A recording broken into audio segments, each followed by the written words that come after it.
قبل الحرب كنت ألعب مع أصحابي نفسي حد يجي يطلعوني شيء. 12-year-old Mustafa Ahmed Shehda's leg was amputated after a bombing in northern Gaza. He's among a growing number of Palestinians in the territory who have lost a limb in the war. So it's really, really common. I had many patients, most of them children. Even I had babies. I didn't understand why a patient 1 year, 2 years baby had to suffer an amputation of the leg or of the arm, and not just one or two patients. Many children with amputation. If they had more staff and resources, doctors say they might, in some cases, be able to save the limbs they were forced to remove. But hospitals are overcrowded, and Gaza's healthcare system is being pushed to the brink with access to limited medical supplies. So they have to decide between saving a limb or someone's life. أنا كانت هناك العديد من الملاحظات والعديد من المرضى كان ممكن ألا تبتر أطرافهم لو كانت هناك إما تحويل لهم أو كانت هناك عدم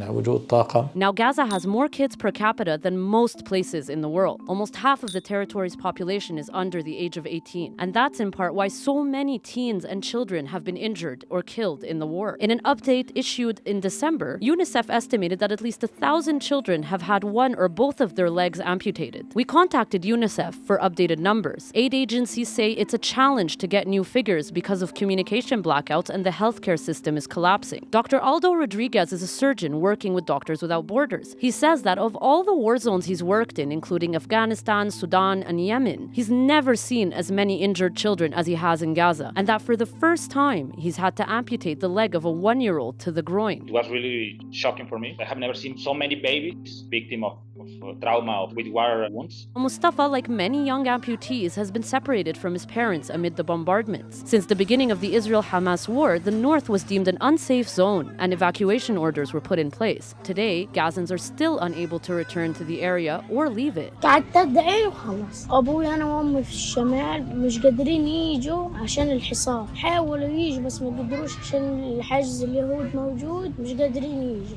After Mustafa was rescued from the rubble of his uncle's apartment building in Gaza, his leg was amputated. Then, he was sent to Egypt for medical treatment by a group of volunteers who were able to bring him there for better health care. But once that was done, he was sent to Rafah in southern Gaza, where he's staying in a camp with his sister, her husband, and kids. He says he's desperate to return to his home in the north and see his parents. It's not just civilians who are unable to travel. Humanitarian workers say it's nearly impossible to provide aid to all the places and people that need it. The level of destruction in Gaza City is quite shocking. Some roads are just impassable. Even patients who are on their deathbed with severe injuries were asking for food and water. So it's incredibly challenging. It's incredibly frustrating. It's hard to see that every day. It's hard to go into a hospital and see children on the floor bleeding and no health workers to care for them. To hear doctors crying out for a chest tube that isn't there, saying I could save this person, but I don't have the supplies that I need.